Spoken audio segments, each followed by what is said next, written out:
कधी दिले? मागच्या वर्षी दिलेलं नाही, मागच्या वर्षीचे हे झालं बळीराजाचं. हे बळीराजाचं मातोश्रीचं दिलं ना,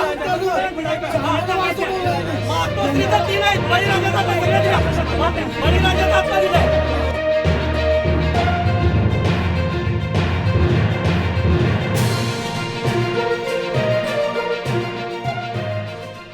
आम्हाला सरपंचानं आम्हाला सांगितलं की हिरी काढा किंवा घर बांधा, मंजुरी मिळाली, सरकारकडनं मंजुरी मिळाली, मग त्याचा मोबदला आपल्याला मिळायला पाहिजे का नको सांगा. आम्ही कर्ज काढलं, आम्ही पोट भरून लोकांचा रोजगार करून खातोय, तरी पण आम्ही बचत गटातलं बिशीतलं पैसे काढलं, आम्ही विहिरी काढल्या का तर आपल्याला पाणी लागल, आपल्याला राहायला आसरा मिळेल ह्या आशेनं आम्ही घरं बांधली, विहिरी काढल्या, मग त्याचा आम्हाला मोबदला मिळायला पाहिजे का नको. मग आम्ही सरपंचला जाऊन बोलणार, तुम्ही मंजुरी करून दिलीस, तुम्ही आशा धावलीस, विहिरी काढायला लावलीस, घर बांधायला लावली आणि आम्हाला तुम्ही पैसे द्या, आमचं याद वाढायला लागले, आम्ही कशाने देणार. हा अजून एकही हप्ता आलेला एकही नाही आम्हाला आलेला. विहीर काढल्या, आता कटरा बांधायच्या वरचा, आम्ही हप्ताच आला नाही तिथं आम्ही कटरा बांधणार कसं. आता ती मुलगी पडल्या हिरीत, त्याच्यामुळे आम्हाला आता गाववाले म्हणाले तुमचं पण पांदी कडेला आम्ही हिर काढल्या, तुम्ही पण लवकर कटरा बांधून घ्या. आम्ही कशाला बांधणार, बिशीतली अर्ज भराव का पोट भराव का ते हे करावं सांगा. आता पावसाळा जवळ आलाय, आम्हाला शेताकडे जायला रस्ता नाही. आता जर पाऊस जर पडला तर आम्हाला गुडघ्या एवढ्या काळातनं जायला लागते आणि वयस्कर माणसं किंवा स्त्रिया ह्या सगळ्यांनी रानात जायचं म्हणजे रिकामं जायची अवघड परिस्थिती असताना वैरणी किंवा ऊर्जाची कामं कशी करायची आम्ही तिथं. रस्ता मंजूर आहे, मंजूर आमच्या प्रत्यक्ष कामाला सुरुवात नाही. अखंड उन्हाभर आम्ही वाट पाहिली असते. कुणाला विहिरी मिळाल्या, विहिरी काढल्या, त्यांचं फक्त खोदाईचे पैसे मिळाल्यात, बाकीच्या बांधकामाचं वगैरे काही नाही. असं म्हणजे घरकुलांचं म्हणा, बरेच सगळे प्रश्न पेंडिंगच आहे. मग काय अडचण आहे त्या. आम्ही काय तिथं गाव लेवलला जाणार, ग्रामपंचायतने जाऊन विचारणार, आम्हाला त्यांनी मंजूर नाही किंवा मिळालं नाही सांगितलं, आमचं काम झालं, त्यांचं काम झालं, पण आम्ही पुढे काय निर्णय घ्यायचा. काय मागणी आहे आता, काय तुमची आमची कामं ती पाणी आम्हाला पावसाळ्यापूर्वी तयार व्हायला पाहिजे. दुसरी गोष्ट जे काय पेंडिंग अनुदान असेल ते आम्हाला वेळेत मिळायला पाहिजे. तुम्ही आम्हाला विहीर मंजूर केली, आम्ही मंजुऱ्या म्हटल्यानंतर आम्ही कुठलेही 4 पैसे उलाढाल करून आम्ही ते पूर्ण करतोय काम. तुमचं त्याचं अनुदान जर आम्हाला वेळेत नाही मिळालं तर ते आम्ही पुढच्या उलाढाली करायच्या कशा द्या. रातच्या हिऱ्याचं कोल्हापूरला यायला लागते, सरकारी दवाखाना सुद्धा गावात आम्हाला दिलेला नाही आहे, मग इस्पुर्लीला जायला लागते. तर ते पेशंट सिरियस झालेलं असलं तर काय करणार आम्ही.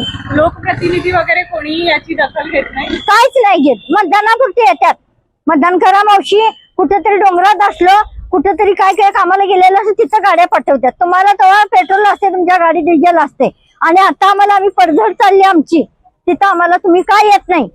हे आमचं हे आहे, तुम्ही काय ऐकून घ्यायचं आणि आता इथून पुढे काय करायचं ते ठरवा. इथून पुढे सरकार आलं तर आम्ही मतदान करणार नाही, आमची सोय करत नाही तर आम्ही मतदान इथून पुढे करणार नाही. शेतापर्यंत रस्ते पाहिजेत, रस्ता आहेत काय, अहो खड्डे पडल्यात किती किती मोठं, जाता येत नाही. ह्या वयात आता माझं वय 85, 85 वर्ष आम्ही आता सायकलने गाडीने जायचं असतो तरी रस्ता अजिबात नाही. खड्डे पडले.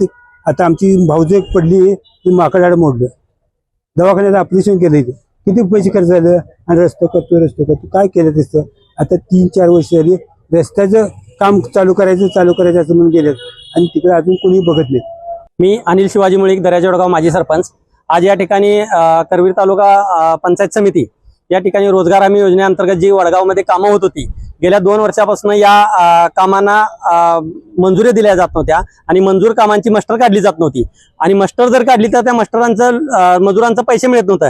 या निषेधार्थ आम्ही आज करवीर पंचायत समिती रोजगार हमीच्या कार्यालयावर मोर्चा काढला आणि आज त्या कार्यालयाला टाळं ठोकलं. गावातील शेतकरी, नागरिक या सर्वांनी येऊन या ठिकाणी आपल्या हक्काची मागणी केली. ही रोजगार हमी योजना 1971-72 साली महाराष्ट्राचे माजी मुख्यमंत्री वसंतराव नाईक यांनी ग्रामीण भागातील शेतकरी नागरिक जगला पाहिजे, त्यांना रोजगार मिळाला पाहिजे, त्यांना खायला धान्य मिळाले पाहिजे, हा दृष्टिकोन ठेवून ही योजना राबवली. आणि या महाराष्ट्रातच, या कोल्हापूर जिल्ह्यातच ही योजना राबवल्यानंतर ह्या देशानं त्या काळी ती योजना घेतली आणि सर्व देशभर ही योजना लागू केली आणि त्या माध्यमातून ही योजना चालू आहे. पण आज महाराष्ट्रातील कोल्हापूर जिल्ह्यात, राजा शाहू महाराजांच्या कोल्हापूर जिल्ह्यात ही योजना गटांगळ्या खायला, ही योजना बंद आहे. गेले 1.5 वर्ष आम्ही मंजूर कामांसाठी, पाणंद रस्त्यांसाठी, विहिरींसाठी, घरकुलाच्या मस्टरसाठी फेऱ्या मारत असतोय. प्रत्येक वेळी वेगवेगळी कारणं सांगितली जातात. आज काय सिस्टीम बंद आहे, उद्या काय निवडणूक लागल्या. निषेधार्थच आम्ही आज या पंचायत समितीच्या कार्यालयाला टाळं ठोकलं आणि त्यानंतर आम्हाला या प्रशासनानं 1 जुलैपासून या कामांना मंजुरी देण्यात येईल आणि मस्टर काढण्यात येईल असे एक लेखी आश्वासन दिल्यानंतर आम्ही थांबलो. आणि यानंतर 1 जुलैनंतर जर काम नाही चालू झालं, नाही मस्टर मिळालं, तर आज आम्ही रोजगार आम्ही एक विभाग बंद केलाय, एका विभागाला टाळं ठोकलंय, उद्या पंचायत समितीला टाळं ठोकणार. मी सुहासराव पाटील, सहाय्यक गट विकास अधिकारी, पंचायत समिती करवीर. आज जे दर्याच्या वडगावच्या लोकांनी जे आंदोलन केलं ते महाराष्ट्र ग्रामीण रोजगार हमी योजना संदर्भात होतं. या रोजगार हमी संदर्भात हे आंदोलन होतं. याचा निधी शासनाकडून अद्याप प्रलंबित आहे. हा निधी मिळाल्यानंतर आम्ही संबंधित शेतकऱ्यांना व संबंधित गावाच्या लोकांना, आम्ही तालुक्यातील लोकांना देखील निधीचं वाटप करणार आहे.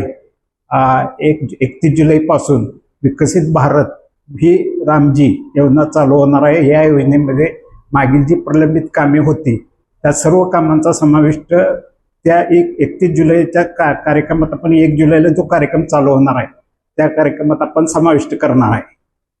आपण या प्रशासनाकडून निधी आला नाही असं म्हणाला, त्याचा काही पाठपुरावा? निधीचा पाठपुरावा ज्यावेळी कामं शासनाने मंजूर केली, शासनाच्या MIS वर ही सगळी कामं दिसतात, त्यामुळे निधी मागणी शासनाला करण्याची काही आवश्यकता नव्हती. शासनाला आम्ही वेळोवेळी तरी देखील पत्रव्यवहार केलेला आहे आणि जिल्हाधिकारी, आमचे जिल्ह्याचे बॉस हे जिल्हाधिकारी असल्यामुळे आम्ही त्यांच्याकडे लेखी मागणी केलेली आहे. तिकडं जिल्ह्याला रोजगार हमी कक्ष आहे, त्याच्यासाठी एक जिल्हाधिकारी असतात, त्यांच्याकडे आम्ही मागणी केलेली आहे. उत्तर म्हणजे MIS ला ही कामं दिसतात. शासनाला कळून चुकलेलं आहे की करवीर तालुक्यामध्ये इतका निधी देणं आवश्यक आहे, पण शासनानं अद्याप निधी न दिल्यामुळं व शासनानं नवीन योजना चालू करणार असल्यामुळे 1 जुलैपासून या योजनेला भरपूर प्रमाणात निधी येणार आहे.